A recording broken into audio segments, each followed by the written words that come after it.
Hello friends, good morning. গৃহিণী টুকিটাকি আরও একটি নতুন ব্লগে তোমাদের সবাইকে ওয়েলকাম। আশা করছি তোমরা সবাই ভালো আছো। তো আজ হচ্ছে নীল ষষ্ঠী, আর এই দিনটাতে তো সন্তানের মঙ্গল কামনায় প্রত্যেকটা মাই এই উপোসটা করে থাকে। তো আজকে আমার আর মারও উপোস রয়েছে। রান্নাবান্না করব, তবে রান্নাবান্নার বিশেষ ঝামেলা নেই।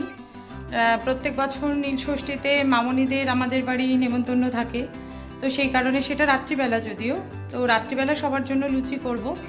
আর মনস্থির করেছি যে করব হচ্ছে একটু আলুর দম আর সুজি। তো আলুর দমটা ভেবেছি এবেলাই করে রাখবো, রাত্রের জন্য আলুর দমের ঝামেলাটা রাখবো না। আর দুপুরবেলা খাওয়ার মধ্যে আমার বর আর আমার ছেলে, ওদের দুজনকে একটু সেদ্ধ ভাত করে দেবো।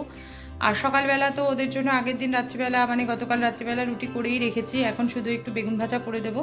রুটি দিয়ে বেগুন ভাজা দিয়ে ওদের খুব ভালোভাবেই সকালটা হয়ে যাবে।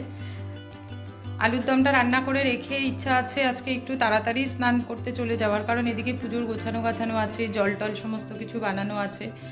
আর সকালবেলা সমস্ত কিছু লিস্ট করে দিয়েছিলাম, লিস্ট অনুযায়ী আমার বর সব বাজার করে এনে দিয়েছে। তো স্নান টান করে এসে তারপরে একবারে বসবো পুজোর কাজে। আর এখন যাব হচ্ছে রান্নাঘরে, সকালে জলখাবারের পর্বটা মেটাতে। রান্নাঘরের কাজটা মিটিয়ে তারপরে যাব হচ্ছে উপরে।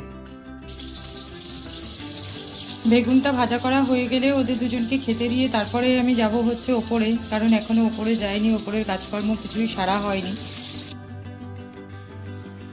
আলুর দমের জন্য আমি এখানে আলুটা সেদ্ধ করতে বসিয়ে দিয়েছি।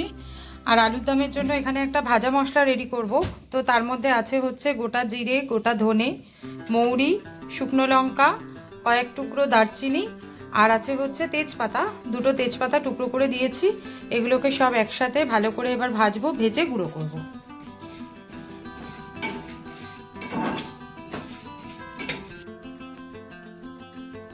মশলাটা ভেজে গুঁড়ো করে নিয়েছি, মিক্সির বাটিটা থেকে ঢেলে এখন অন্য বাটিতে ঢেলে রাখবো, তার কারণ মিক্সির বাটিটা আমার লাগবে অন্যান্য মশলা করবার জন্য। আলুটা সেদ্ধ করে নিয়ে ভাজা করতে বসিয়ে দিয়েছি, আর এদিকে সমস্ত মশলাগুলোও রেডি করে নিয়েছি। এর মধ্যে দিয়েছি হচ্ছে টক দই, কাজু বাটা, আর আমি যে ভাজা মশলাটা বানিয়েছিলাম সেটা, এই তিনটে দিয়ে একটা মিশ্রণ তৈরি করে নিয়েছি। আর এটা হচ্ছে আদা আর কাঁচা লঙ্কা বাটা, তবে কিন্তু এক বাটি আদা আর কাঁচা লঙ্কা বাটা না, তার কারণ এর মধ্যে আমি মিক্সি ধোয়া জলটা দিয়ে ঢেলেছি যেহেতু, সেই জন্য এতটা দেখাচ্ছে। আলুগুলো সমস্ত ভাজা করে তুলে নিয়েছি। এবারে তেলের মধ্যে ফোড়ন দিলাম হচ্ছে গোটা গরম মশলা, আর দেব হচ্ছে 1 চিমটি হিং।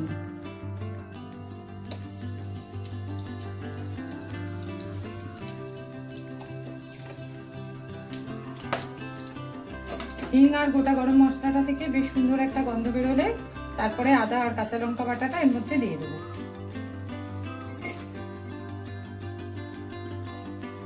আদা আর কাঁচা লঙ্কা বাটাটা দিয়ে ভালো করে কষানো হয়ে গেছে। এবারে দিয়ে দিচ্ছি হচ্ছে ভাজা মশলা দিয়ে আমি যে মশলার পেস্টটা বানিয়ে রেখেছিলাম সেটা।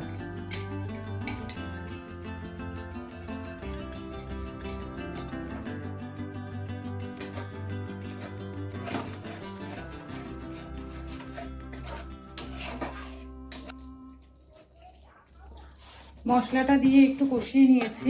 এরপরে এক এক করে এর মধ্যে সমস্ত গুঁড়ো মশলাগুলো দিয়ে দেবো। প্রথমেই দিয়ে দিলাম নুন, আন্দাজ মতন দিচ্ছি।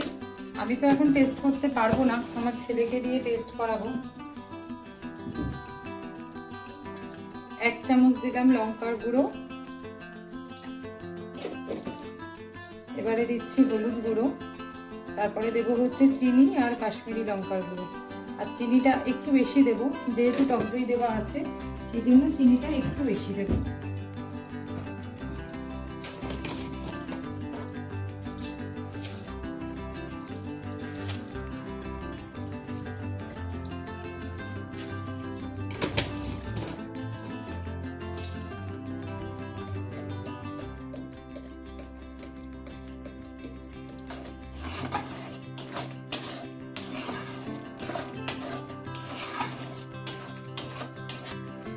মশলাটা খুব ভালো করে কষিয়ে নিয়েছি। এবারে দিয়ে দিচ্ছি হচ্ছে ভেজে রাখা আলুগুলো।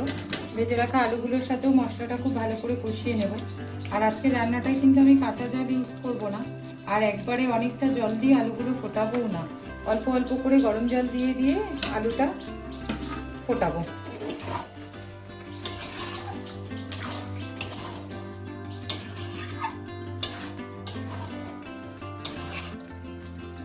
দিচ্ছি সামান্য একটু গরম জল।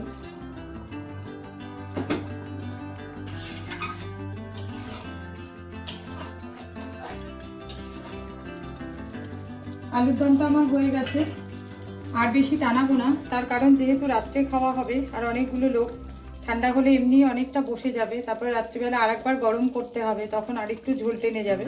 তো সেই কারণে আর টানাবো না।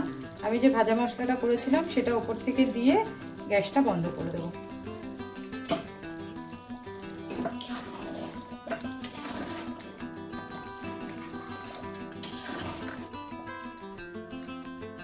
আমি স্নান সেরে চলে এসেছি, এসে পুজোতে বসে পড়েছি। মা পুজোর দিকটা বেশ অনেকটাই গুছিয়ে রেখেছিল, যার জন্য আমার একটু সুবিধা হয়েছে, মানে অনেকটাই তাড়াতাড়ি হয়েছে। জল টলগুলোও মা বানিয়ে রেখেছিল, আর মাও আমার জন্য বসেছিল একসাথে জল ঢালবে বলে। মা স্নান অনেকক্ষণ আগেই হয়ে গেছিলো, কিন্তু মা পুজো করেনি, দুজনে একসাথে করব বলে। তো আমি করছি প্রথমে, তারপরে মা করবে, আর তারপরে আমার ছেলেও জল ঢালবে। আসলে ছোটোবেলা থেকেই না মন্দিরে যেত আমার ছেলে আমাদের সাথে, আর ও না প্রত্যেক বছর শিবের মাথায় জল ঢালতো। তো এবছর তো মন্দিরে যেতে পারলাম না, আসলে যে মন্দিরটাতে আমরা যাই আমাদের পাড়ার, তো সেই মন্দিরটা এবার ভাঙা হচ্ছে, ওখানে ফ্ল্যাট হবে বলে। তো সেই কারণে বাড়িতেই শিবের মাথায় জল ঢাললাম। এমনিতেও প্রত্যেক বছরই বাড়িতে বাবার পুজো সেরে বাবাকে ভালো করে স্নান করিয়ে তবে মন্দিরে যেতাম, বা কোনো কোনো বছর মন্দির থেকে ফিরে এসেও বাড়িতে বাবাকে স্নান করিয়ে বাবার পুজো সারতাম। তবে এবছর পুরো পুজোটাই বাড়িতেই করলাম। নীল ষষ্ঠী ব্রত করলো, এরপর কিছুদিনের ভেতর মা ষষ্ঠীর দয়ায় বামনের একটি সুন্দর ছেলে হলো। মা ষষ্ঠীর কথা মতো তার কোনো অনিষ্ট হলো না। বামনের ব্রতের মাহাত্ম্য দেখে দেশে দেশে সবাই এই ব্রত পালন করতে আরম্ভ করলো। ব্রতের ফল, ছেলে মেয়ের মায়েরা এই ব্রত করলে তাদের সন্তানের অমঙ্গল কোনোদিনই হবে না। হয়ে গেছে আমার পুজো করা, ব্রত কথাটাও পড়া হয়ে গেছে।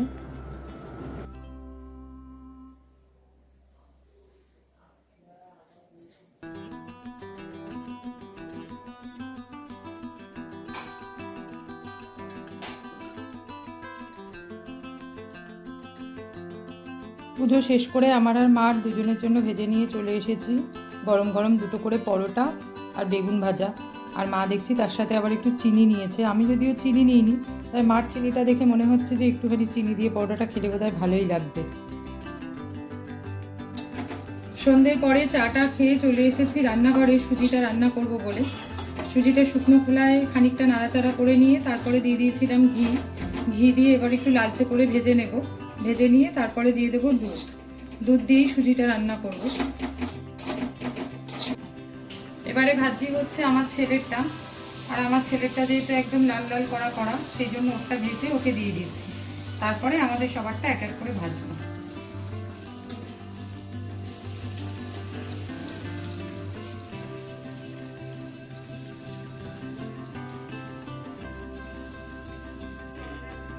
আমার ছেলেকে খেতে দেওয়ার পরেই আমার মামা শ্বশুরকে দিয়ে দিয়েছি, আর বাকিরা সবাই একটু পরে খাবে, সেই জন্য আমাদের একটু দেরি আছে। তো মামা শ্বশুরকে খেতে দেওয়ার সাথে সাথে আমার আজকের ব্লগটা আমি এখানেই শেষ করছি। আমার আজকের ব্লগটা যদি তোমাদের ভালো লেগে থাকে তো একটা লাইক করে দিও, আর কমেন্ট করে জানিও আমার ব্লগগুলো তোমাদের দেখতে কেমন লাগছে। তো আজকের মতন টাটা, গুড নাইট। তোমাদের সাথে দেখা হবে আবার আর একটা কোনো নতুন ব্লগে।